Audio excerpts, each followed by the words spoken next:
함께 기도로 시작하겠습니다. 살아계시고 역사하시는 거룩하신 아버지 하나님, 세상에 아무 소망 없던 저희들 주께서 먼저 불러 구원하여 주시고 또 주님의 자녀 삼아 주심을 진정 감사드립니다. 더욱 이 땅에서의 남은 삶, 하나님의 은혜에 보답하는 삶을 살길 원하고 또 복음 전하는 삶을 살기를 간절히 소망합니다. 저희 삶 가운데 잘못되고 또 어그러진 것 있다면 주께서 바로잡아 주시고 저희들 좌로나 우로나 치우치지 아니하고 오직 주님만 바라보며 남은 인생을 주님 안에서 살 수 있도록 주께서 인도하여 주시옵소서. 오늘 주일날 또 정읍교회 믿음의 식구들 한자리에 불러 모아주시고 또 말씀과 교제로 함께 해주심에 또한 감사드립니다. 마땅히 이 자리 함께 해야 되지만 여러 사정으로 이 자리에 함께 못한 우리 형제 자매님들 계십니다. 건강이 좋지 못하신 분들 건강을 회복시켜 주시고 또 시험과 어려움 가운데 있는 분들 주께서 그 모든 형편 아쉬움에 한 분 한 분 여건과 상황을 살펴주셔서 교회당에 나와 함께 교제할 수 있도록 주께서 인도하여 주시옵소서. 또 지금 이 시간에도 해외에 나가 복음을 전하고 계시는 선교사님과 그 가족들이 있습니다. 마땅히 누려야 될 것을 누리지 못하고 그곳에서 고생하는 만큼 주께서 합당한 은혜로 채워주시고 또 사역지에서 선교하는 데 아무 부족함 없도록 영육간의 강건함으로 채워주시고 또한 건강 또한 허락하여 주셔서 있는 곳에서 복음의 역사가 크게 나타날 수 있도록 주께서 함께하여 주시옵소서. 오늘 또 주일 말씀 또한 각자에게 필요한 말씀을 주셔서 또 한 주간 살아가는 그 힘을 주께서 공급하여 주시기를 간절히 소망합니다. 내일부터 진행되는 오전 집회에 또 기도 부탁 나온 많은 영혼들이 있습니다.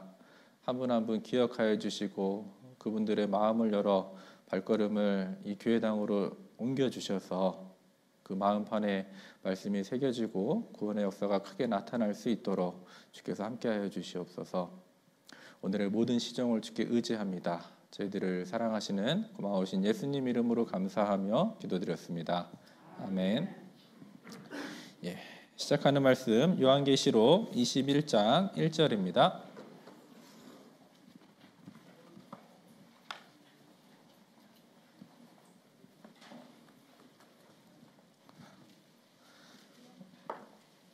신약성경 421페이지 요한계시록 21장 1절입니다.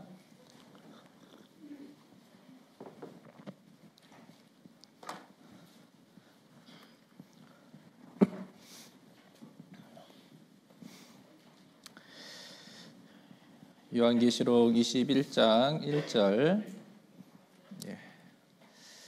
한 구절만 같이 읽겠습니다. 또 내가 새 하늘과 새 땅을 보니 처음 하늘과 처음 땅이 없어졌고 바다도 다시 있지 않더라. 넘어가서 27절입니다.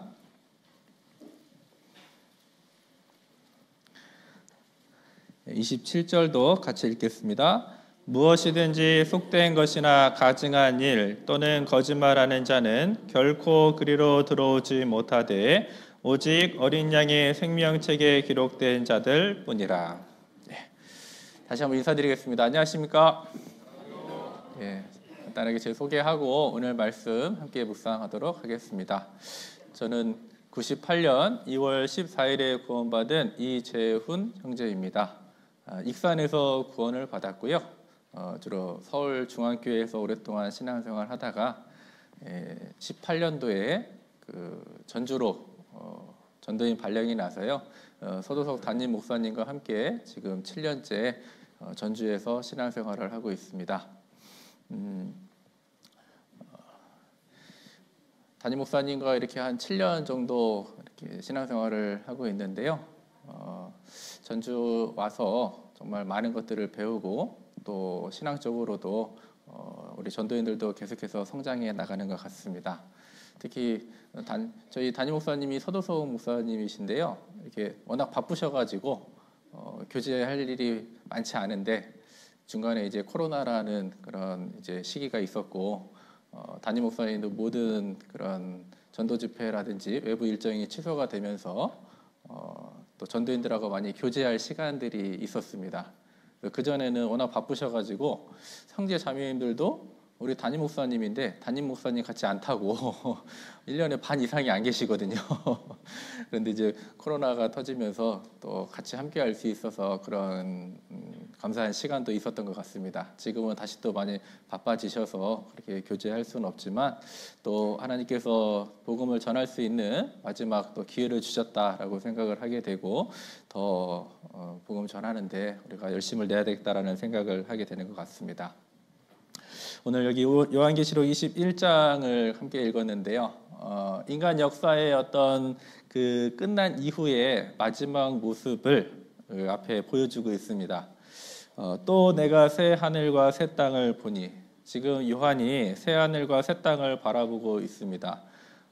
우리가 보고 있는 그 세상이 아니라 처음 하늘과 처음 땅은 없어졌다라고.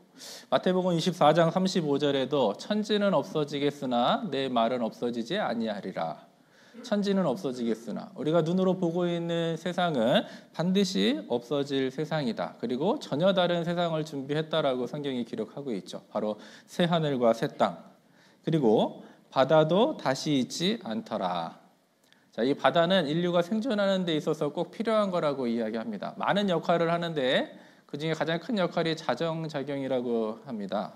깨끗하게 한다라는 거죠. 그 하나님께서 천지 창조를 하셨을 때, 그 땅을 만드셨을 때 묻이 드러나라 하심에 그 묻이 땅이 되었다라고 말씀하셨습니다. 바다에서 땅이 올라온 거거든요. 그래서 조심스럽게 생각해 보면 바다가 자정작용을 하니까 그 새하늘과 새 땅도 바다에서 다시 나오지 않을까라는 좀 생각을 갖게 되는데요. 뿐만 아니라 사람이 살아가는 데 있어서 어떤 적합한 기후와 환경, 그 모든 것을 이 바다가 만들어준다라고 이야기합니다. 그래서 새 하늘과 새 땅은 우리가 경험해보지 못한 전혀 다른 차원의 새로운 세계가 될 거다라고 생각할 수 있습니다. 이렇게 역사 이후의 모습을 요한을 통해서 우리에게 보여주고 있습니다. 성경의 시작은 태초에 하나님이 천지를 창조하시니라. 천지가 무에서 유로 창조되었다라는 이야기로 시작해서 이 성경 마지막 끝에 보니까 처음 하늘과 처음 땅이 없어졌다라고 되어 있죠. 우리가 살고 있는 세상은 전혀 다른 세계로 바뀌게 된다라는 뜻이 됩니다. 그래서 누구나 한 번쯤 우리가 살고 있는 세상이 어떻게 될까? 그런 막연한 궁금증을 가질 수가 있는데요. 이 성경의 마지막 장을 통해서 그 궁금증을 해소해 준다라는 겁니다. 우리가 살고 있는 세상은 없어질 세상이고 그리고 전혀 다른 세상, 새 하늘과 새 땅을 준비해 놓으셨다라고 말씀합니다. 세상에서 이 수몰지구라는 곳이 있죠. 비가 많이 와서 홍수가 나서 그 지역을 잠기는 곳이 이제 수몰지구라고 우리가 이야기합니다. 한 3년 전인가 4년 전에도 구례에 비가 많이 와서 저희 구례 교회당도 잠기는 일이 있었습니다. 9시 뉴스에 보니까 막 소가 그 지붕 위에 올라가고 그랬잖아요. 그만큼 비가 많이 와가지고 구례교회도 이제 2층이 대강당이고 3층이 그 사택이었는데요. 리모델링 한지 한두 달밖에 되지 않았는데 그게 다 잠겨가지고 많은 어려움을 겪었던 적이 있습니다. 그래서 전국에 계신 형제 자매님들이 이렇게 또 헌금을 해주시고 여러 가지 도움을 주셔서 저는 전주에서 그 찬양대를 담당하고 있는데요. 작년에 그 찬양대 수련회를 구례 교회당으로 갔다 왔는데 정말 그전보다 더 아름답게 지어진 걸 보고 더 감사했던 그런 시간도 있었습니다. 아무튼 그런 것처럼 우리가 살고 있는 세상도 어떤 의미에서는 수몰지구가 될 거다, 사라지게 된다라는 것을 좀 생각해 보게 됩니다. 그래서 하나님께서 이 인간 역사의 마지막을 보여주시고 거기에 두 종류의 사람이 있을 거라고, 즉 새하늘과 새 땅에 들어간 사람이 있고 들어가지 못한 사람이 있을 거라고 이 성경에 기록해 두셨습니다. 자, 27절을 보면 무엇이든지 속된 것이나 가증한 일 또는 거짓말하는 자는 결코 그리로 들어오지 못한다. 그렇게 들어가지 못한 사람이 있고 새하늘과 새 땅에 들어간 사람들의 이야기가 있는데 누가 들어가느냐? 오직 어린 양의 생명책에 기록된 자들 뿐이라. 그렇게 두 종류의 사람이 있을 거라고 성경이 기록하고 있습니다. 자, 우리의 삶을 살펴보면 무엇이나 속된 것, 더러운 것이 우리 속에 있다라는 걸 깨닫게 됩니다. 또 가증한 일, 거룩한 하나님 보시기에 가증한 일도 많이 있고, 또 거짓말하는 자, 절대 들어가지 못한다라고 했는데, 자, 사람이 1년에 한 번씩만 거짓말하더라도 하나님이 봤을 때는 우리 인생의 전체를 보시기 때문에 거짓말쟁이라고 선언할 수밖에 없죠. 그런데 정말 사람이 1년에 한 번 거짓말할까요? 그렇지 않습니다. 전도집회의 말씀에 보면, 전도집회의 자료에 보면 사람이 8분에 한 번꼴, 약 200번을 거짓말한다라고 기록하고 있거든요. 그러니까 이 새하늘과 새 땅에 들어가지 못하는 이 세 종류의 사람만 보더라도 내가 절대 그곳에 들어갈 수 없다라는 것을 깨닫게 되는데, 오직이라고 그랬습니다. 유일한 방법, 어린 양의 생명책에 기록된 자들, 그들은 그 새하늘과 새 땅에 들어간다라고 성경에 기록해 주셨죠. 그래서 내가 왜 예수를 믿어야 되는지 그 사실을 더 확실하게 깨달을 수 있게 된다는 겁니다. 예수님을 믿지 않으면 하나님이 예비하신 그곳에 내가 절대 들어갈 수 없기 때문에 이 역사의 마지막을 보면서도 내가 예수님을 믿고 이 믿음을 지켜야 되겠구나라는 것을 깨닫게 됩니다. 이 요한계시록이 인간 역사에 어떤 많은 환난과 핍박과 고난을 받는 사람들에게 많은 위로의 말씀이 되었다라고 이야기합니다. 그런데 생각해 보면 이 요한계시록은 수많은 환난과 핍박의 이야기가 기록이 되어 있어요. 666 어떤 아마겟돈 전쟁이라든지 인간 역사의 마지막 그런 무시무시한 이야기가 기록이 되어 있는데, 어떻게 환난과 핍박을 받는 사람들에게 그 큰 위로를 주었을까? 그것은 현재 내가 당하고 있는 핍박과 고난, 환난보다는 그 새 하늘과 새 땅에 들어가야 된다라는 그 소망이 더 크게 자리 잡았기 때문에 오히려 그 환난의 시기에 위로가 되었다라고 이야기하는 거거든요. 그래서 이 성경이 우리가 잘 아는 것처럼 약 6천만 명이 이 순교했다라고 전해지죠. 그들의 희생을 통해서 이 성경이 우리에게까지 전해졌습니다.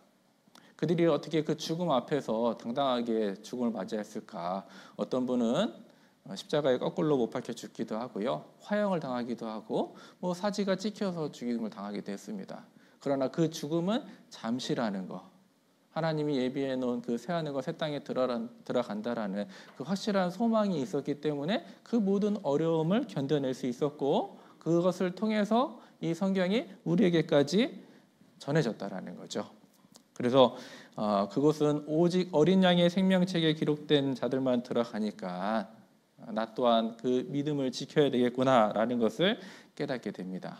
특히 이 마지막 때, 하나님께서 이 역사의 마지막 때에 이 그 마지막을 보여주신 이유를 알 수가 있습니다. 왜 성경에 역사의 마지막을 우리에게 보여주셨을까? 마찬가지로 지금 환난을 받고 있고 고통을 받고 있고 핍박을 받는 사람들에게 그 어려움을 견뎌낼 수 있는 동기를 주셨다라고 이야기할 수 있습니다. 그 결과를 보여주셔서 현재 당하고 있는 그 어려움을 견디게 해주셨다라는 거죠. 그것이 하나님의 지혜, 우리를 인도하시는 하나님의 지혜다라고 이야기할 수 있습니다.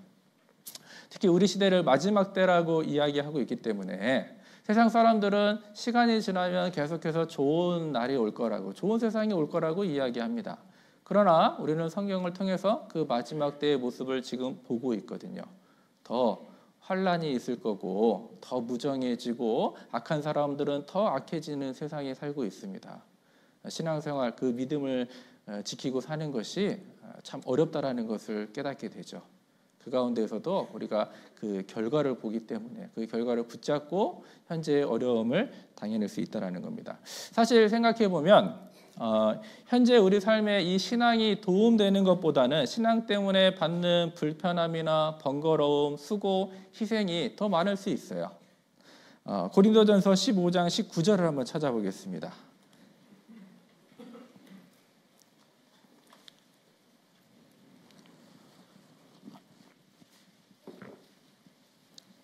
신약성경 282페이지 고린도전서 15장 19절입니다.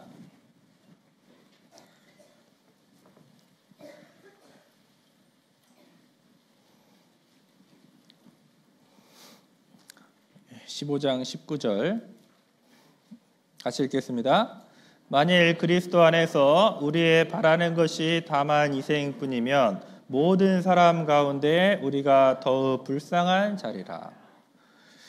우리의 바라는 것이 다만 이생뿐이면 모든 사람 가운데에서 우리가 세상에서 더욱 불쌍한 자라고 말씀하셨기 때문에 현재 우리의 신앙이 현재 생활에는 도움이 안 될 수도 있다라는 거예요. 괜히 내가 예수 믿어서 모처럼 이렇게 쉬는 날 교회에 나와야 된다라든지 또 내가 번 돈의 일부를 교회를 위해서 써야 된다라든지 그런 번거롭고 어떤 불편한 생각을 할 수가 있다라는 거죠. 그런데 하나님은 그 역사의 마지막을 보여주셔서 내가 현재 겪고 있는 불편함이나 핍박 어떤 그 어려움들을 견디게 만들어 주셨다라는 거예요.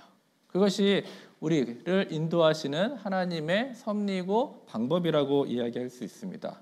하나님은 그 결과를 보여주셔서 과정을 견디게 해주신다라는 거죠. 하나님은 그렇게 우리의 미래를 보여주셔서 이 현재를 견디게 해주시는데요. 현재 어떠한 잘못된 선택을 할 수 있을 경우에도 그 결과라는 미래를 보게 되면 죄를 안 지을 수 있다라는 거예요. 예를 들어 아담과 하와가 그 선악과를 따먹으려고 했을 때 잠깐 하면서 그 따먹은 이후의 결과를 미리 본다라면 절대 그 선악과를 따먹지 않았을 겁니다. 그 선악과를 따먹음으로 인해서 남자는 땀을 흘려 일을 해야 됐고 여자는 해산의 수고가 찾아왔고 또 에덴 동산에서 쫓겨날 수밖에 없었죠. 그 결과를 미리 봤다라면 절대 따먹지 않았을 거라는 거예요. 가끔 영화를 보게 되면 옛날의 영화들은 다 권선징악이었어요. 악이 심판을 받고 선이 반드시 승리하는. 그런데 지금은 또 그렇지도 않더라고요. 선과 악의 기준이 무너진 시대에 살고 있죠. 오히려 악인을 동정하고 불쌍히 여기는 어떤 그런 선과 악이 무너진 시대에 살고 있습니다. 그러나 불과 한 몇십 년 전 우리 어르신 세대 때의 그런 영화들을 보면은 악인이 그냥 뭐 총알만 맞고 시시하게 죽을까요? 온갖 악한 일을 다 하다가 뭐 총알만 맞고 시시하게 죽는 게 아니라 뭐 여러 번 맞고 정말 비참하게 죽음을 맞이할 때 야 통쾌하다 그렇게 느끼거든요. 자, 그런데 그 영화의 결과, 그 악인의 결과를 미리 보고 그 영화를 다시 보게 되면 어떤 그런 통쾌함보다는 왜 저럴까, 왜 저런 생각을 할까라는 생각을 들게 한다라는 거예요. 그 같은 신들러 리스트라는 영화를 아마 잘 아실 겁니다. 가끔 동계 수련회 때 이완 목사님이 그 마지막 장면을 보여주기도 하시는데요. 거기 보면은 독일의 장교, 나치 장교가 아주 악한 나치 장교가 나옵니다. 아침에 일어나서 심심하니까 할 일이 없으니까 그 유대인 포로를 향해서 뭐 사냥하듯이 머리를 맞추고 다리를 맞추고 또 그런 악한 행동을 해요. 그런데 그 마지막은 그 독일 나치 장교가 교수형 당했다라고 기록이 되어 있거든요. 그 결과를 미리 보고 그 나치 장교의 행동을 다시 바라보게 되면 왜 저런 생각을 할까? 왜 저러지? 그런 어떤 연민의 정을 느끼게 된다라는 거죠. 결과를 미리 봤기 때문에 우리도 마찬가지로 역사의 마지막을 미리 볼 줄 알아야 된다는 겁니다. 그리고 내 인생의 마지막을 미리 보고 내가 현재 당하고 있는 그 선택의 결과를 미리 봐야 된다. 미리 보면 그것이 올바른 결정을 해줄 수 있기 때문에 그래서 우리가 올바른 삶을 살아갈 수 있다는 겁니다. 가룟 유다가 그 예수님을 은 30에 팔았는데 그 결과를 미리 봤다라면 절대 예수님을 팔지 않았을 거라는 거예요. 결국 그 은 30 한 푼도 쓰지 못했습니다. 성경의 여러 곳곳에 가룟 유다의 죽음이 묘사가 돼 있어요. 어떤 구절에는 목을 메고 죽었다라는 구절도 있고요. 또 어떤 구절에는 배가 터져서 죽었다라는 구절도 있습니다. 종합해 보면 그 죄책감에 시달리다가 결국 목을 매다 죽었는데 밧줄이 끊어져서 배가 터져서 죽은 거예요. 너무나 비참한 죽음을 맞이했다라는 것을 우리가 성경을 통해서 알게 되죠. 그 자기의 모습을 얼핏이라도 봤다라면 절대 예수님을 팔지 않았을 거라 생각할 수 있습니다. 또 다윗도 마찬가지입니다. 다윗도 어느 날 성을 거닐다 보니까 그 밧세바가 목욕하는 모습을 보게 되고 또 알아보게 하고 데려오게 하고 동침하게 하고 그 결과를 미리 봤다라면 그것으로 인해서 그 아이는 뱃속에 있는 아이가 죽었거든요. 그리고 왕자의 난이 일어나고 아들이 배신을 하게 되고 수많은 어려움을 겪었다라는 거죠. 그 결과를 미리 봤다라면 에서 또한 그 팥죽 한 그릇에 장자의 명분을 팔았는데 그게 무엇이 중하냐고 하면서 결국 그 장자의 명분을 팔아버리고 그 결과를 미리 봤다라면 절대 그런 선택을 하지 않았을 거라는 겁니다. 그래서 하나님이 준 지혜, 이 역사의 마지막을 우리에게 보여주셨어요. 자기 인생의 그 멀리를 봐야 되고 자기가 한 선택의 결과를 미리 봐야 된다는 거죠. 그것이 우리의 인생을 또 신앙을 후회 없이 사는 비결이다. 선택의 결과를 미리 볼 수 있는 그 눈이 지혜라는 겁니다. 지혜가 있어야 된다라고 성경은 이야기하거든요. 지혜하면 잠언을 떠올릴 수가 있는데요. 잠언 7장을 같이 한번 보겠습니다.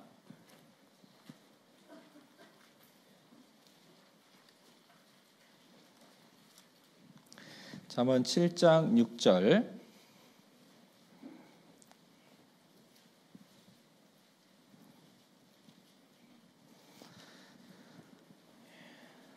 구약성경 916페이지 잠언 7장 6절 7절 제가 읽겠습니다. 내가 내 집 들창으로 설창으로 내어다 보다가 어리석은 자 중에 소년 중에 한 지혜 없는 자를 보았노라. 솔로몬이 성에서 내려다보는데요. 그 이웃가를 배회하는 한 청년을 발견하게 됩니다. 이렇게 높은 데서 그 어리석은 청년 하나하나가 한 명이 왔다 갔다 그 이웃가를 배회하고 있는 거예요. 그것도 유혹받기 딱 좋은 해질 무렵이라고 성경은 기록하고 있는데 10절에 보시면 그때에 기생의 옷을 입은 간교한 계집이 그를 맞으니 이 계집은 떠들며 완패하며 그 발이 집에 머물지 아니하며 막 돌아다니는 이 사람 저 사람 유혹하는 그런 계집이 있었습니다. 그런데 이 어리석은 소년이 조금씩 가까이 다가가게 돼요. 그리고 그 여인의 이야기를 듣고 결국 그 여인을 쫓아가게 되죠. 그 모습을 왕궁에서 솔로몬이 지금 내려다보고 있었습니다. 21절 여러 가지 고운 말로 혹하게 하며 입술에 호리는 말로 깨물어 소년이 곧 그를 따랐으니 솔로몬이 지켜봤죠. 그리고 그 결과를 지금 지켜보고 뒤에 기록하고 있습니다. 그 결과가 뭐였느냐? 소가 푸주로 가는 것 같고 미련한 자가 벌을 받으려고 쇠사슬에 매이러 가는 것과 일반이라. 필경은 살이 그 관을 뚫기까지에 이를 것이라. 새가 빨리 그물로 들어가되 그 생명을 잊어버릴 줄을 알지 못함과 일반이니라. 그 끌려가는 모습이 소가 푸주로 끌려가는 것 같다. 도살장으로 끌려가는 모습인 거죠. 살이 그 관을 뚫는다. 어떤 치명상을 입는다라는 겁니다. 또 새가 빨리 그물로 들어가되 그 생명을 잃어버릴 줄을 알지 못한가 일반이라. 새가 날아가는데요. 앞에 그물 올무가 있는 거예요. 그걸 어미새가 뒤에서 쳐다봤을 때 그 마음이 어떨까요? 정말 다급하겠죠. 가지 말라고 부르고 싶은 그런 모습으로 지금 기록이 되어 있거든요. 그래서 치명적인 손상을 입는다라는 거. 유혹을 받는 모습을 솔로몬이 내려다보면서 그 결과를 보고 있는 거예요. 만일 이 어리석은 소년이 그 결과를 미리 봤다라면 그 유혹을 거절했겠죠. 결과를 보지 못하는 그 미련함 때문에 유혹을 받았다라고 이야기할 수 있습니다. 그래서 성경이 우리에게 어떠한 지혜를 주느냐? 결과를 미리 볼 수 있는 지혜를 주신다라고 이야기할 수 있습니다. 성경을 읽으면 내가 하는 어떤 결정의 결과를 미리 볼 수 있게 해준다라는 거죠.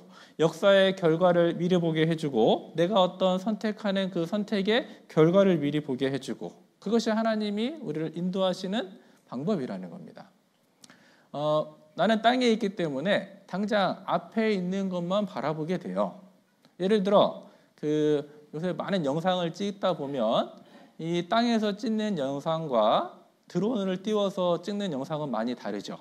드론으로 띄우는 영상은 그 전체가 다 보이는 것처럼 나는 땅에 있고 하나님은 하늘에 계시기 때문에 나의 시작을 알고 있고 나의 선택을 알고 있고 그 선택의 결과를 알고 계시다라는 거죠. 성경을 통해서 내 선택과 그 선택 뒤에 결과를 미리 볼 수 있도록 그렇게 하나님께서 우리를 인도해 주신다라는 겁니다. 성경 여러 곳곳에 그러한 이야기들로 가득 차 있거든요. 야고보서 5장 10절을 보겠습니다.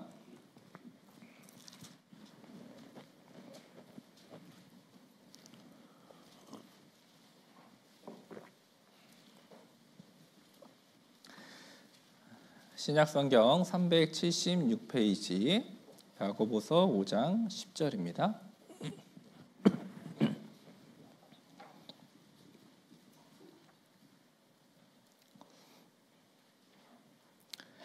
형제들아 주의 이름으로 말한 선지자들로 고난과 오래 참음의 본을 삼으라.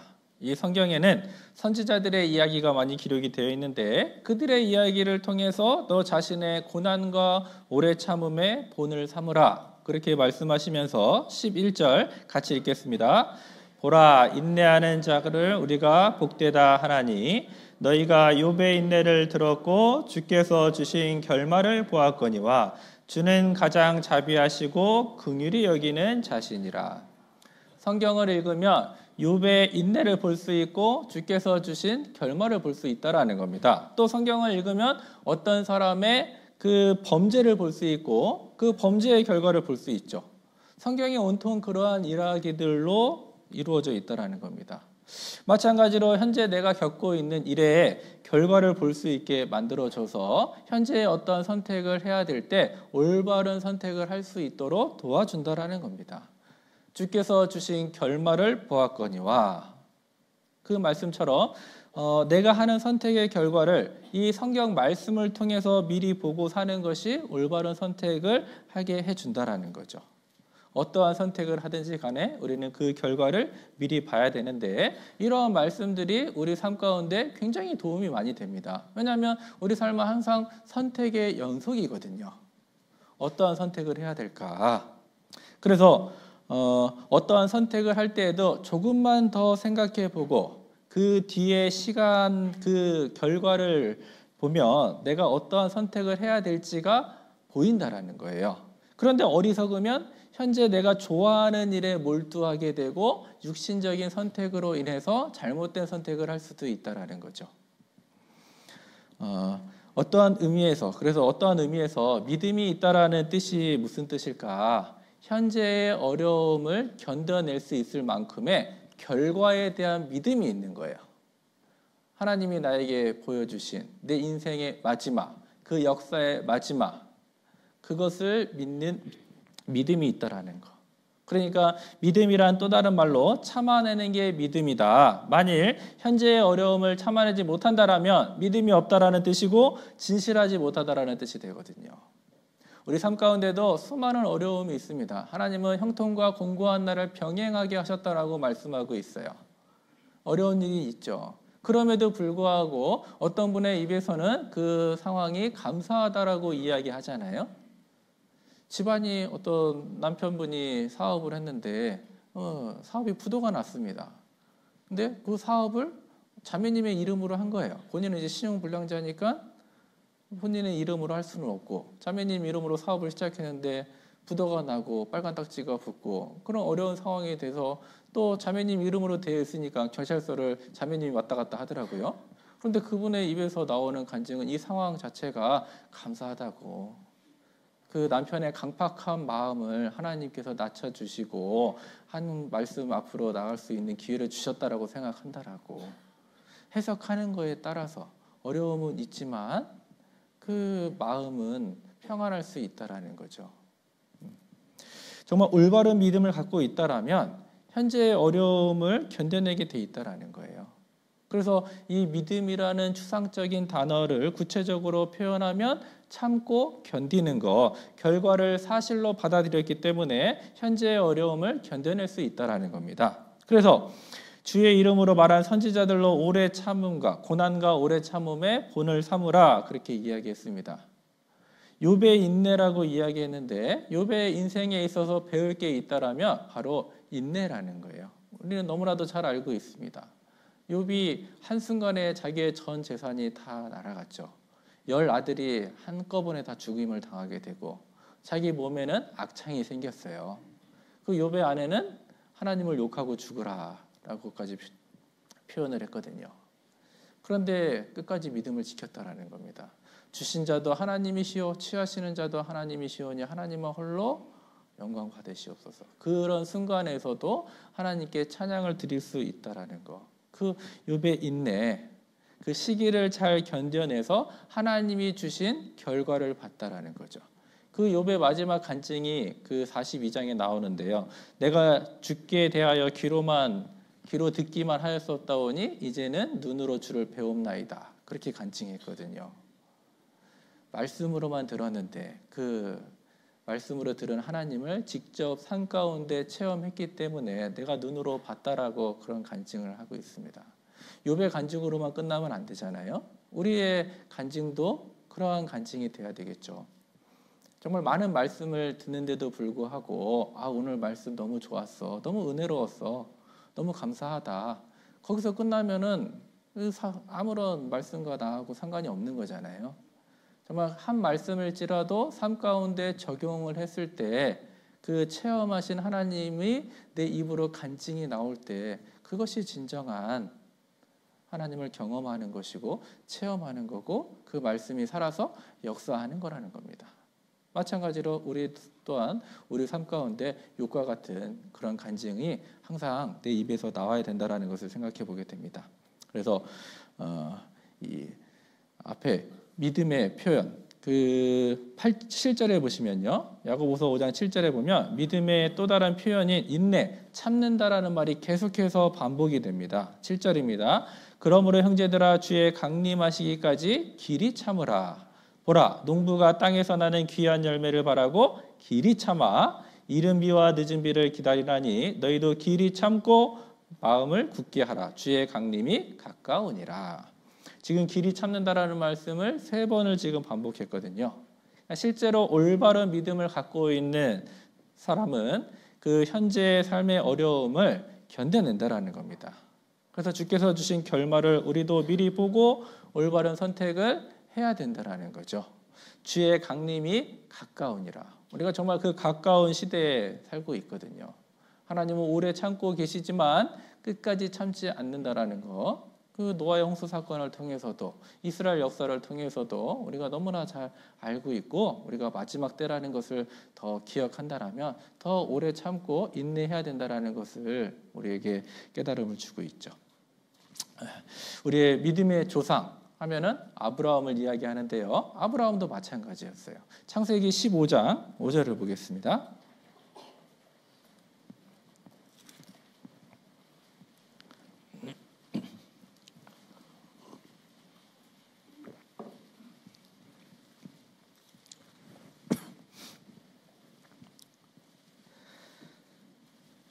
창세기 15장 5절입니다.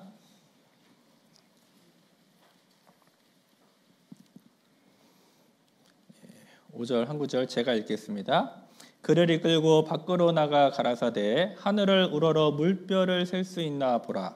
또 그에게 이르시되 내 자손이 이와 같으리라. 지금 현재 아브라함은 무자 자식이 없습니다. 그런데 하나님께서 아브라함의 삶의 뒷부분을 보여주셨어요. 내 자손이 별처럼 많아질 거라고 말씀하셨죠. 그냥 말씀만 하신 것이 아니라 실제 그 장막 밖으로 데리고 나가서 하늘을 보여주셨어요. 이 뭇별처럼 내 자손이 많아질 거라고 그렇게 말씀하셨는데 그러니까 아브라함은 그 별을 볼 때마다 하나님의 약속을 생각할 수밖에 없었다라는 거죠. 현재는 자식이 없고 더 중요한 것은 그 아브라함이 이 약속을 받았을 때가 75세였습니다. 사라는 아마 경수가 끊어졌을 거라고 이야기해요. 그러니까 아이를 낳을 수 없는, 전혀 낳을 수 없는 그런 상황에도 불구하고 그래서 15장 2절 앞에 이렇게 이야기하거든요. 아브라함이 가로되 주 여호와여 무엇을 내게 주시려나이까 나는 무자하오니 나의 상속자는 이 다메섹 엘리에셀이니이다. 현재는 무자, 자식이 생길 가능성이 전혀 없고 그럼에도 불구하고 하나님은 아브라함의 미래를 보여주셨다라는 거죠. 그리고 아브라함은 그 미래를 보고 믿음을 가졌고 현재의 상황에서는 전혀 아이를 가질 수 없는 그 약속이 이루어지지 않을 것 같은 상황 속에서도 아브라함이 길이 참고 인내했다라는 겁니다. 그리고 결국 그 약속을 받아내게 되거든요. 15장 1절에 이후에 여호와의 말씀이 이상 중에 아브라함에게 임하여 가라사대 아브라함아 두려워 말라 나는 너의 방패요 너의 지극히 큰 상급이니라. 이후 여호와의 말씀이 이상 중에라고 되어 있는데 영어 성경에는 이너 비전이라고 되어 있습니다. 비전, 미래를 보여주셨다라는 거예요. 그리고 하나님께서 너의 방패와 큰 상급이 될 거다. 한마디로 이 이상 중에 아브라함의 그 마지막 모습, 미래의 모습을 보여주셨는데 내 자손이 무별처럼 많아질 것이다. 그리고 내가 너의 지극히 큰 방패와 상급이 될 거라고. 아브라함은 그 약속을 끝까지 붙잡아서 결국 믿음의 조상이 됐고 오래 참아서 그 약속을 받아냈다라는 거죠. 마찬가지로 우리도 이 올바로 현재를 올바로 살 수 있는 방법, 하나님이 주신 그 약속, 결과라는 그 약속을 붙잡고 사는 거 우리에게 보여주셨어요. 이 요한계시록 마지막에 새 하늘과 새 땅이라는 결과를 보여주셨기 때문에 우리 또한 그곳에 들어가기 위해서 끝까지 붙잡고 그렇게 사는 것이 현재를 올바로 사는 방법이다라는 겁니다. 그 독일의 유명한 철학자 칸트라는 사람이 있는데요. 인생에는 세 가지 질문이 있다라고 그렇게 표현했습니다. 그 첫 번째가 사람이 무엇을 할 수 있는가라는 질문이고요. 두 번째가 사람이 무엇을 해야만 하는가? 그리고 세 번째가 사람이 무엇을 꿈꿔야 하는가? 그 세 가지의 질문을 통해서 어떤 자기 삶을 연구하고 탐구하고 자기 인생의 목적이 무엇인지 그것을 계속해서 생각했다라는 거죠. 그런데 그 세 번째가 사람이 무엇을 꿈꿔야 하는가? 사람이 꿈꾸는 게 있고 미래가 있고 비전이 있고 어떤 그런 것들이 있어야 이 존재의 이유를 갖게 된다라는 거예요. 법정에서 종신형을 받게 되면 10년이 지나도 뭐 50년, 100년, 뭐 1000년이 지나도 감옥에 있어야 되는 거죠. 정말 그 사람이 아무리 기적적으로 건강하게 오래 산다 하더라도 절대 그곳에서 나오지 못한다라는 거거든요.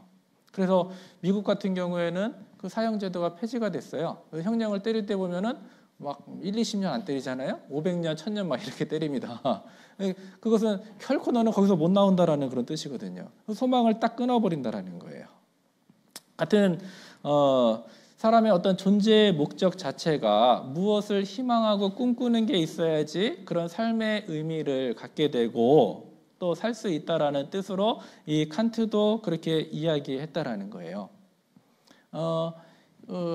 2차 세계대전에 우리 아우슈비츠 수용소를 아마 기억할 겁니다. 그런데 그 수용소에서도 똑같은 이야기가 있었어요. 조금은 좋은 수용소 시설이 있었고 정말 열악한 수용소가 있었다라고 이야기합니다. 그런데 좀 좋은 수용소에서도 살았음에도 불구하고 일찍 죽어나가는 사람들이 있었고 반대로 정말 열악한 상황인데도 불구하고 살아남은 사람들이 있었다라는 거예요. 사람은 이 몸이 이 기온이 0도씨로 떨어지면은 이 사람 몸이 버티기 힘들다라고 이야기하거든요. 또 오염된 물을 마시게 되면 각종 질병으로부터 보호를 받지 못하고 일찍 죽을 수밖에 없는데 어떻게 그러한 환경 속에서 누구는 살아남고 누구는 죽었는지 봤더니 살아남은 사람들에게는 꿈이 있었다라는 거예요. 정말 열악한 환경 속에 있음에도 불구하고 내 아내를 만나야 된다. 내 부모를 만나야 돼. 내 자식을 만나야 된다라는 그 소망이 끝까지 붙잡으니까 아무리 어려운 정말 열악한 환경 속에서도 살아남았다라는 거예요. 반대로 좋은 수용소에 있었음에도 불구하고 네 자식 죽었어. 네 아내 죽었어. 어떤 그런 소망을 딱 끊어버리니까 얼마 살지 못하고 죽어나가다라는 거죠. 그래서 마찬가지로 사람이 어떠한 존재의 어떤 의미는 대개 무엇을 꿈꾸는가를 통해서 갖게 된다는 거예요. 자, 그렇다면 우리는 확실한 소망이 있습니다. 그리스도인이 이 땅에 살아있고 또 인생 최대의 소망이 뭘까? 살아서 주님을 만나는 거죠. 성경에 두 사람이 기록이 되어 있습니다. 엘리야와 에녹은 죽지 않고 하나님을 만났다라고 기록하고 있습니다. 또 우리 시대를 보게 되면 정말 그 성경에 기록된 마지막 시대의 징조를 통해서 봤을 때 내일이라도 주님이 오신다라면 이상하지 않는 그런 시대에 살고 있다라는 거죠. 저희 담임 목사님이 지금 세대를 뭐라고 표현하셨냐면 설렘의 시대라고 표현을 했습니다. 설렘의 시대. 주님을 만나는 그런 설레는 시대에 살고 있는데 정말 내 마음은 정말 설레는 마음으로 살고 있느냐.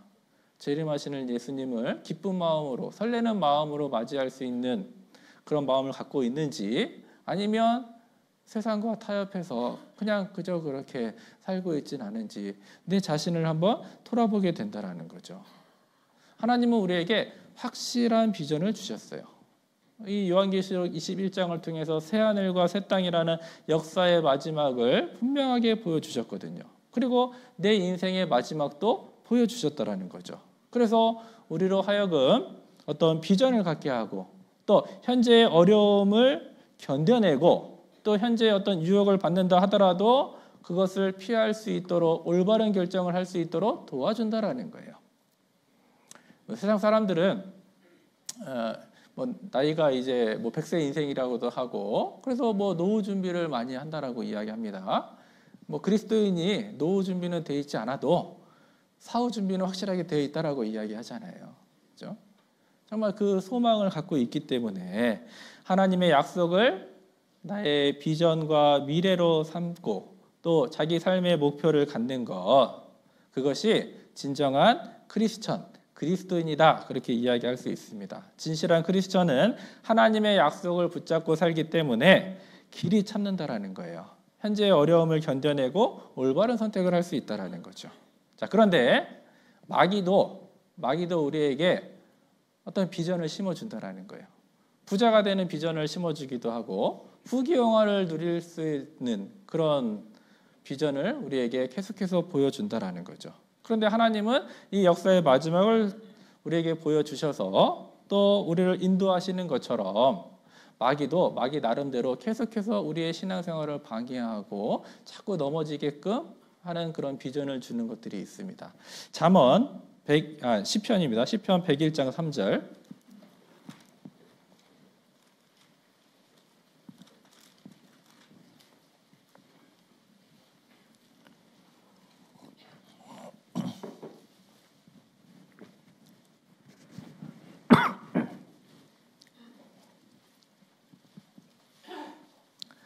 구약성경 874페이지 시편 101편 3절입니다. 나는 비루한 것을 내 눈앞에 두지 아니할 것이요 배도자들의 행위를 미워하니 이것이 내게 붙잡지 아니하리이다. 세상에나 또 마귀도 우리에게 잘못된 비전을 심어주고 잘못된 소망을 우리에게 준다라는 거죠. 이 세상과 마귀가 주는 잘못된 비전 중에 하나가 여기 표현된 비루한 것들 그리고 배도자들의 행위 마귀가 그런 것들을 우리 눈앞에 계속해서 눈앞에 펼쳐 놓는다라는 겁니다. 특히 우리 시대에는 TV뿐만 아니라 스마트폰을 통해서 유튜브라든지 굉장히 보면은 유혹이 될 수밖에 없고 또 우리 마음을 더럽히고 또 경건한 순간에도 계속해서 떠오르게 하는 그런 매체들이 너무나 많이 있다라는 거예요. 저희 처갓집이 익산입니다. 익산 3기인데 익산 3기에 저희 이제 장인어른 장모님이 계셔요. 그래서 연세가 있으셔서 교회는 못 나가시고 이제 집에만 계시는데 쉬는 날 거의 이제 가서 계속 이제 말씀도 전해드리고 뵙고 오는데요. 갈 때마다 보면은 아침에도 드라마, 저녁에도 드라마, 계속 드라마만 보셔요. 그런데 정말 어느 날에 갔더니 TV에 나오는 게 내 아들이 아니었어. 어떤 그런 이제 막장 드라마라고 하는 것들이 눈앞에 계속해서 보이더라고요. 그런 것들이 계속해서 유혹이 되고 또 끝나면은 그 다음에 어떻게 될지 계속해서 생각이 나게 되고 어떤 그런 것들이 신앙생활에 결국 방해가 된다라는 거죠. 경건한 순간에도 계속해서 떠오르게 되고 그런 것이 떠오를 때마다 이렇게 다윗과 같은 고백이 필요하다라는 거예요. 나는 필요한 것을 내 눈앞에 보지 않겠다. 배도자들의 행위를 미워하니 내가 이것들을 붙잡지 않겠다, 가까이 하지 않겠다, 어떤 그런 결심과 결단이 필요하다라는 겁니다. 이렇게 세상에 있는 마귀도 우리 눈앞에 계속해서 잘못된 것을 이 눈앞에 펼쳐 놓는다라는 거거든요. 앞에 또 시편 12편 8절도 보겠습니다. 시편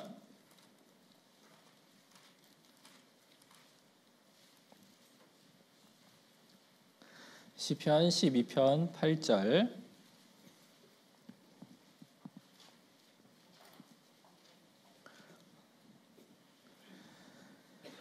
구약성경 810페이지 12편 8절을 같이 읽겠습니다.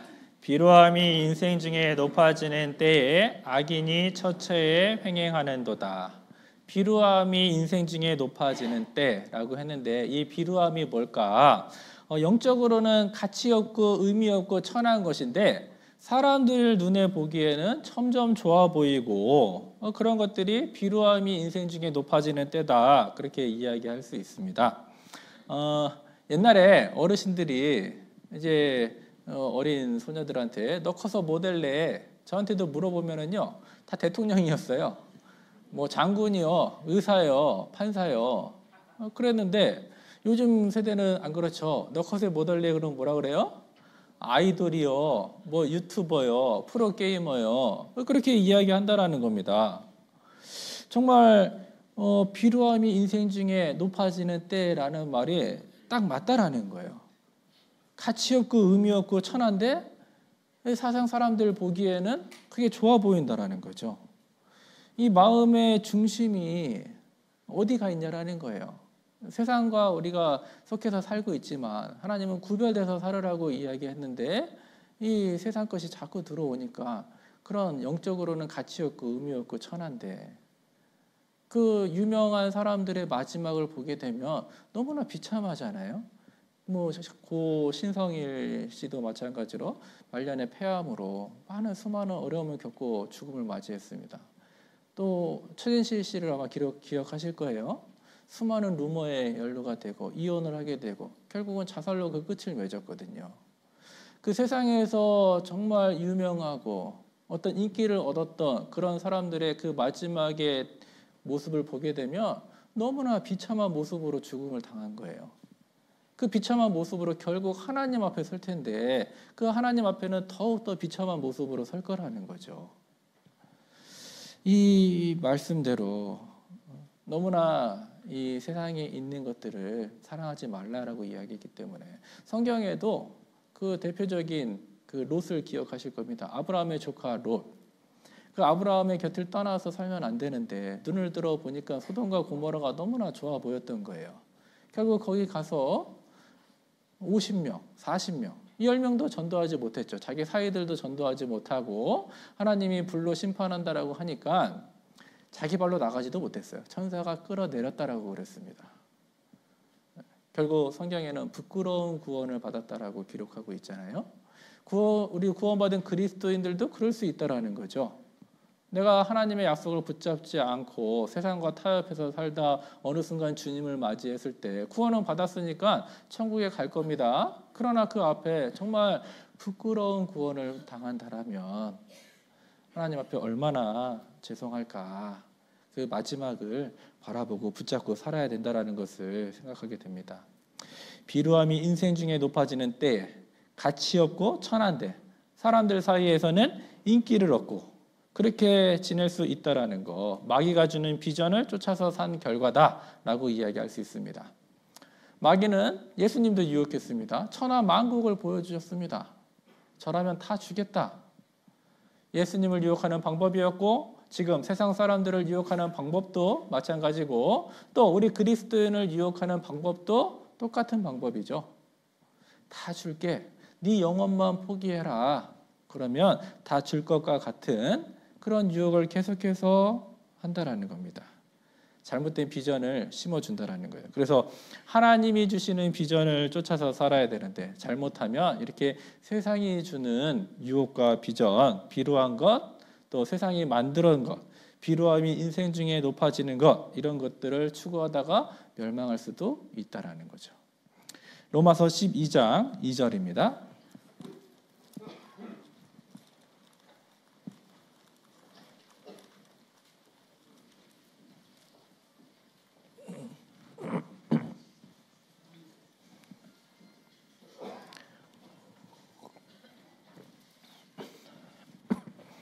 신약성경 256페이지 로마서 12장 2절 같이 읽겠습니다. 너희는 이 세대를 본받지 말고 오직 마음을 새롭게 함으로 변화를 받아 하나님의 선하시고 기뻐하시고 온전하신 뜻이 무엇인지 분별하도록 하라. 자, 이 세대를 본받지 말라고 했습니다.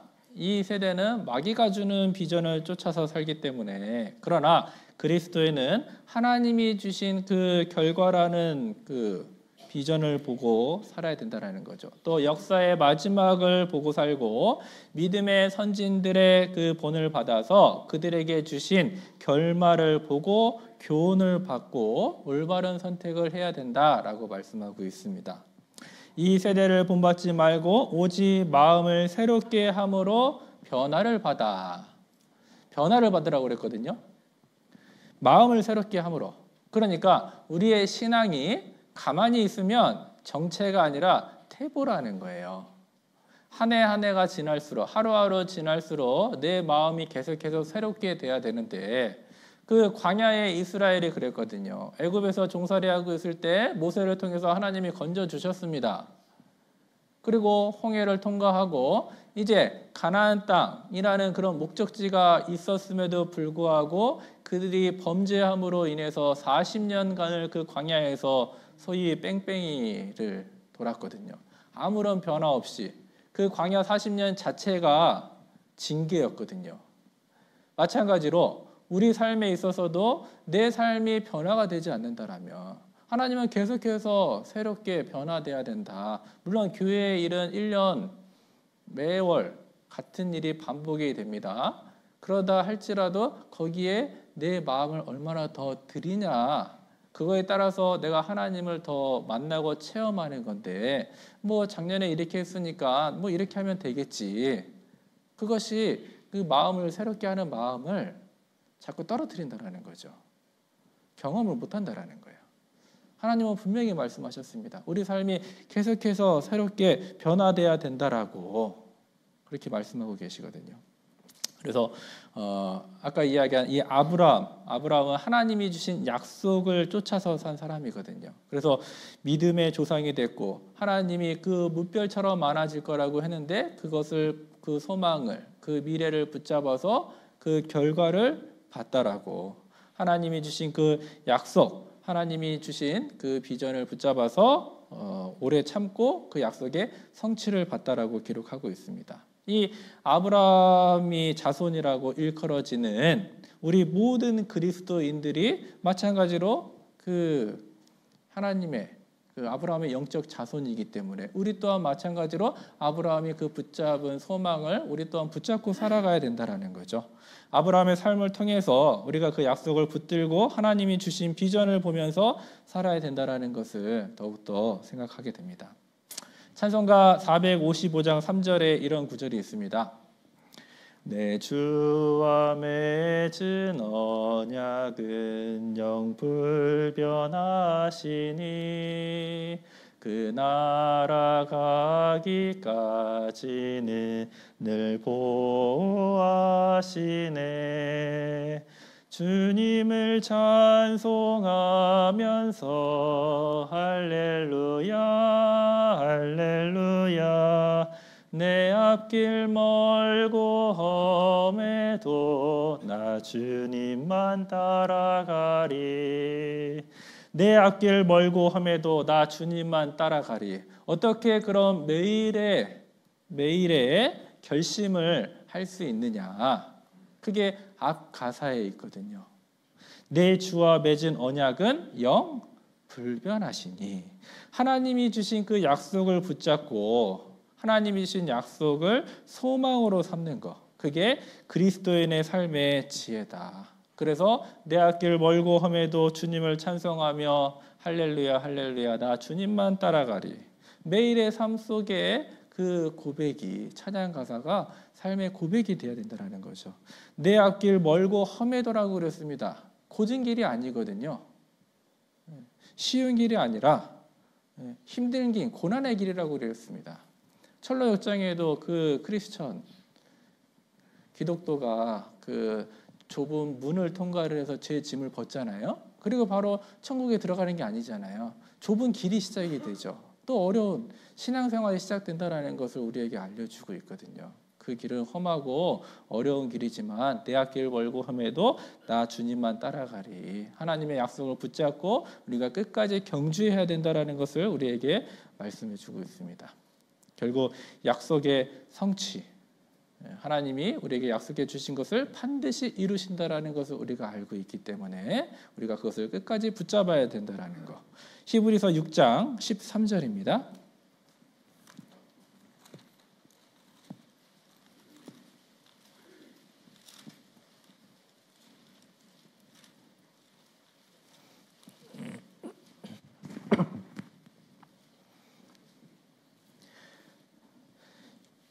히브리서 6장 13절로 15절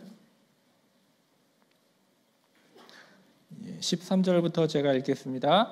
하나님이 아브라함에게 약속하실 때에 가리켜 맹세할 자가 자기보다 더 큰 이가 없으므로 자기를 가리켜 맹세하여 가라사대 내가 반드시 너를 복주고 복주며 너를 번성케 하고 번성케 하리라 하셨더니 15절은 같이 읽겠습니다. 저가 이같이 오래 참아 약속을 받았느니라. 저가 이같이 오래 참아 약속을 받았느니라. 그 약속의 성취를 봤다라는 거죠. 정말 그 무별처럼 내 자손이 많아지게 될 거라고 약속을 하셨는데 그것을 끝까지 붙잡았기 때문에 그것이 지금의 우리 그리스도인이라는 겁니다. 아브라함의 영적 자손, 하나님의 무별처럼 많아지게 할 거라고 하셨는데 그래서 결국 그 약속을 붙잡았고 아브라함은 믿는 자의 조상이다 그렇게 표현이 되어 있거든요. 아브라함은 하나님의 약속을 붙잡고 오래 참아서 약속의 성취를 받고 우리도 하나님의 약속을 우리 삶의 목표, 비전으로 삼아서 현재의 삶을 견디고 산다라는 겁니다. 야곱은 장자의 명분을 에서로부터 뺏었지만 그로 인해서 수많은 어려움을 겪게 됐어요. 결국 그 엄마 리브가를 죽을 때까지 보지 못했습니다.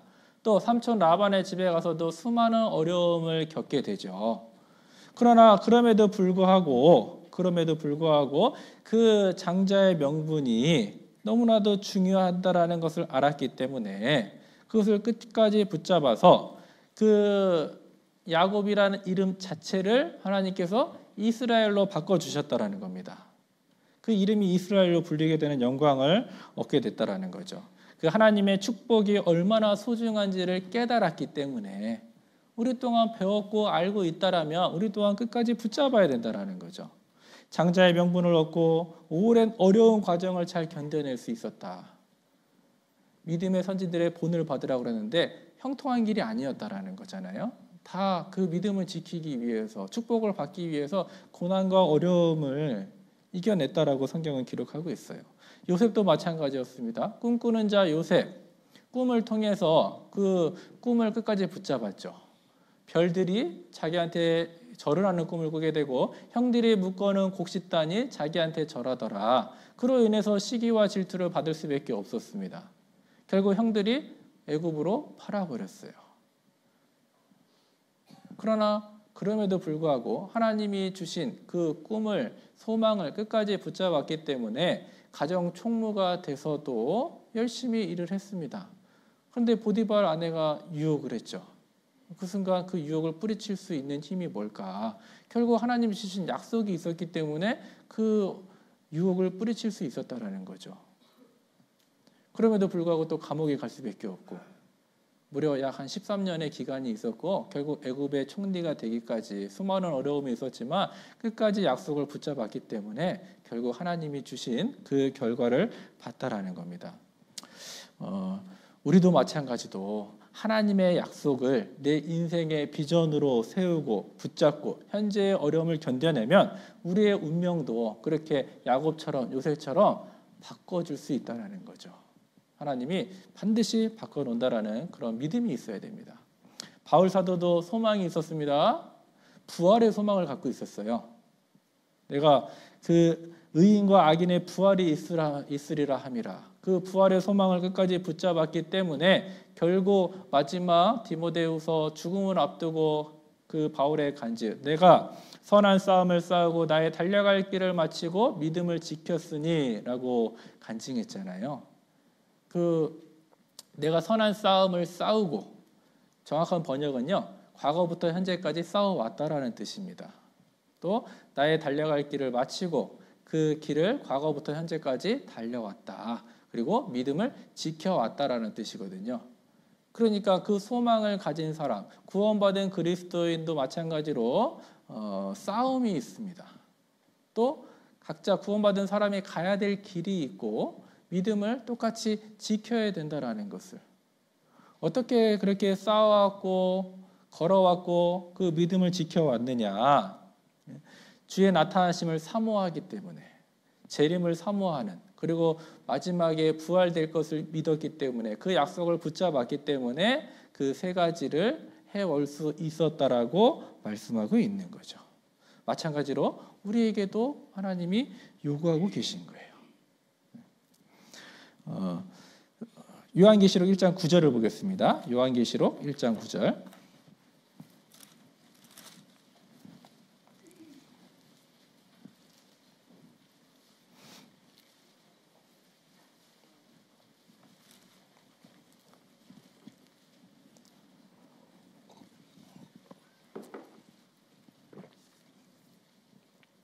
요한계시록 1장 9절 앞부분만 같이 읽어보겠습니다. 나 요한은 너의 형제요 예수의 환난과 나라와 참음에 동참하는 자라. 거기까지. 사도 요한도 고백합니다. 나 요한은 너의 형제요. 그러니까 형제라는 것은 나도 너와 같이 믿는 사람이다, 구원받은 사람이다 라고 이야기하면서 그것을 어떻게 이야기했냐면 그 뒤에 이야기하죠. 예수의 환난과 나라와 참음에 동참하는 자라.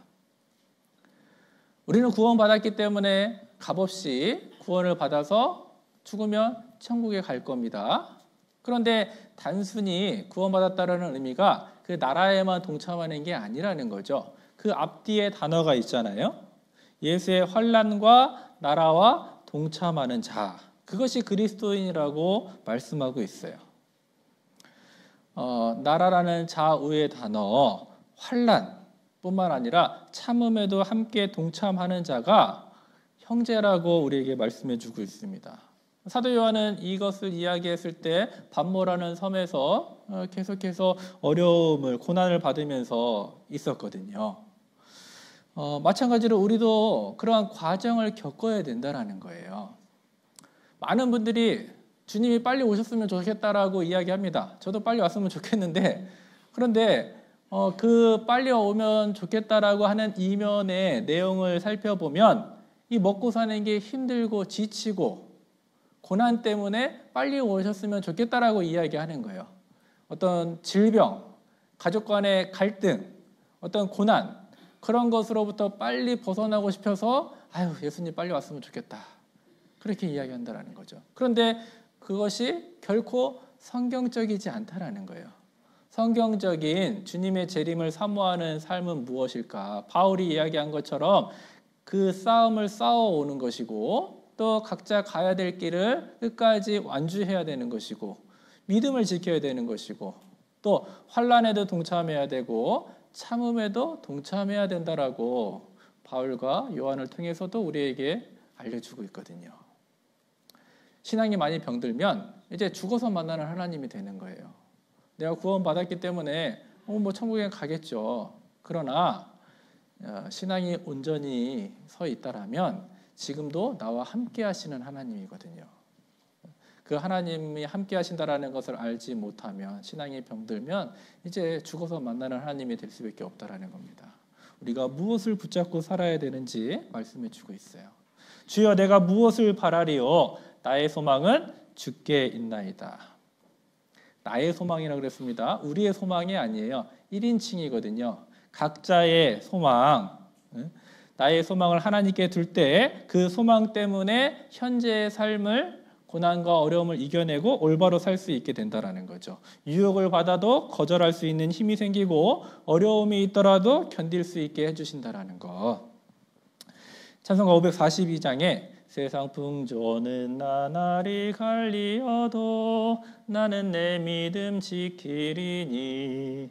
인생 살다가 죽음이 꿈 같으나 오직 내 꿈은 참되리라. 세상 풍조는 나날이 갈리어도, 우리가 살고 있는 세상은 요동하는 세상이에요. 잠잠해 보이다가도 어느 순간 풍랑이 있는 것처럼 그런 요동하는 세상 속에 살고 있습니다. 나는 내 믿음 지키리니. 인생 살다가 죽음이 꿈 같으나 오직 내 꿈은 참되리라. 우리의 꿈, 나의 소망은 주께 있나이다. 어떤 그 하나님의 약속을 자기 삶의 비전으로 삼고 어떤 삶의 목표로 삶을 때 우리의 삶이 점점 그리스도인다운 삶으로 변해간다는 겁니다. 자, 그렇게 우리가 하나님의 약속을 계속해서 붙잡고 살아가야 되는데, 그 하나님의 약속과 목표를 붙잡고 살 때 무엇이 달라지느냐? 삶의 방향성이 생긴다는 겁니다. 내가 왔다 갔다 방향성 없이 막 헤매고 다니는 게 아니라 한 걸음을 걷더라도 목표를 향해서 방향성을 갖고 걷게 된다는 거죠. 이 그리스도인의 삶을 살펴보면 직진으로만 가는 건 아니라는 거예요. 살다 보면 불행하게도 우리는 뒤뚱거리기도 합니다. 넘어지기도 하고 멈춰서기도 한다는 거예요. 성경 잠언 24장 16절에도 대저 의인이 7번 넘어질지라도 다시 일어나려니와 그렇게 말씀하셨거든요. 대저 의인, 구원받은 사람이잖아요. 의인이 7번 넘어질지라도 안 넘어지는 게 아닙니다. 7번만 넘어지는 게 아니죠. 수도 없이 넘어집니다. 그러나 다시 일어나려니와. 하나님은 매일의 결심과 결단을 통해서 넘어지더라도 그 소망을 붙잡고 일어나길 원하시는 거죠. 그런데 내가 함께 계신 하나님을 알지 못하면 어느 순간 그 상황만을 바라보게 되고 나는 안 되는가 보다 하고 넘어져서 일어날 힘이 없는 거예요. 그건 누가 주는 거예요? 마귀가 주는 마음이거든요. 계속해서 넘어뜨리려고 하는데 우리는 그 소망을 붙잡고 방향성이 있기 때문에 내가 비록 넘어지더라도 다시 한번 시작해 봐야 되겠다. 하나님을 붙잡아 봐야 되겠다. 방향성을 잡고 한 걸음 한 걸음 일어나야 된다는 거죠. 그리스도인의 특징, 방향성을 붙잡고 산다. 내가 인생의 길을 가다가 머뭇머뭇거릴 수도 있고 넘어질 수도 있습니다. 자빠질 수도 있지만 분명한 건 방향성을 갖고 살게 해준다는 겁니다. 그래서 하나님의 약속을 목표로 삼으면 인생의 방향성이 생겨서 방황하지 않는다는 거예요. 우리가 구원받기 전 인생은 찬송가에도 방황한다라고 표현했거든요. 세상에서 방황할 때 나 주님을 몰랐다라고 그렇게 표현하고 있는데 하나님 없는 세상이 어떤 방향성 없이 왔다 갔다 하는 그런 삶이었습니다. 그런데 내가 주님의 약속을 붙잡고 살면 이제 인생에 방향성이 생긴다라는 거죠. 히브리서 6장 19절입니다.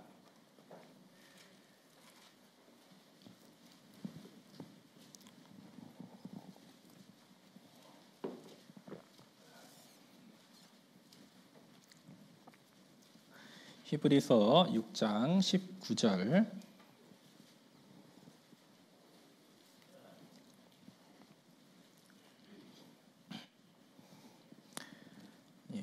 19절 한 절 같이 읽겠습니다.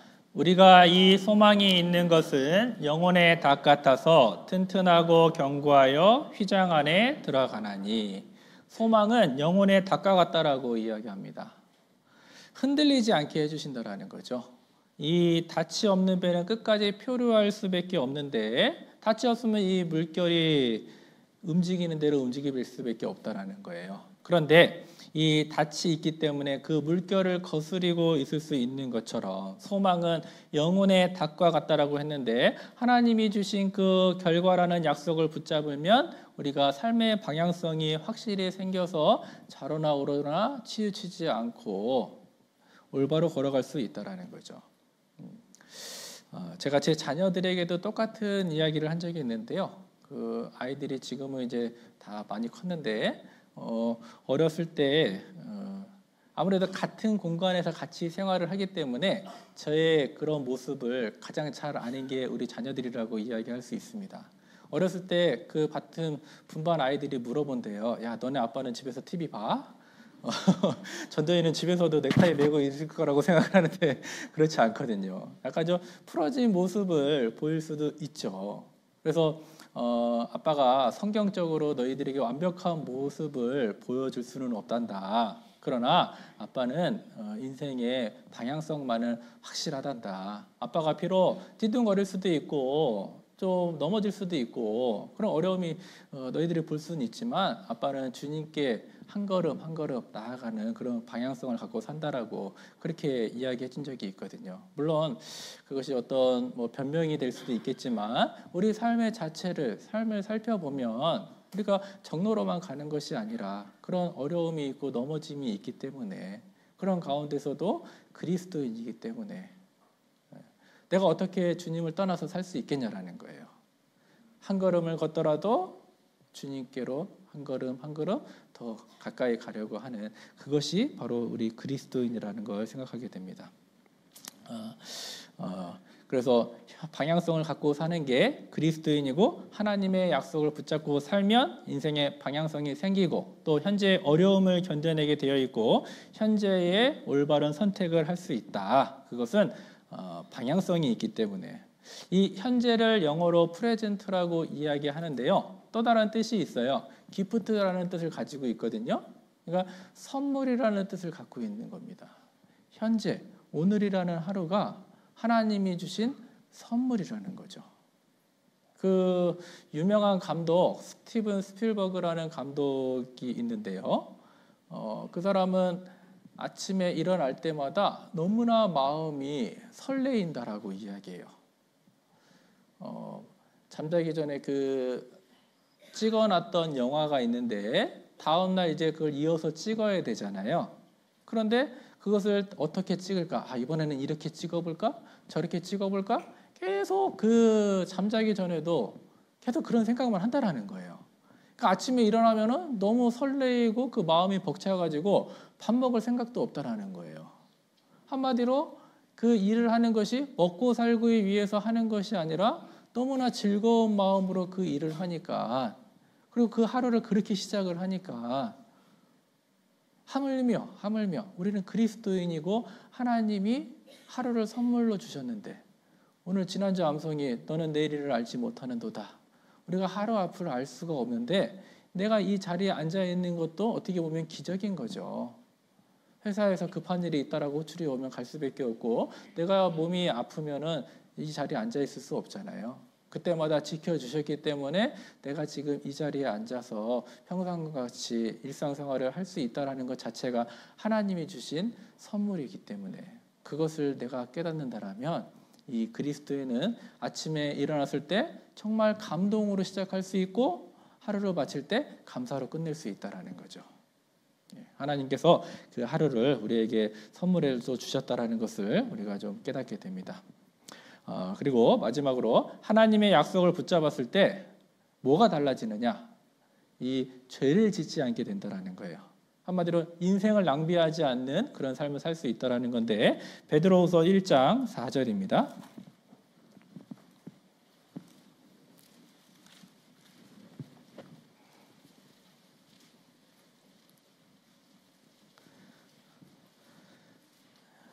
신약성경 384페이지 베드로후서 1장 4절입니다.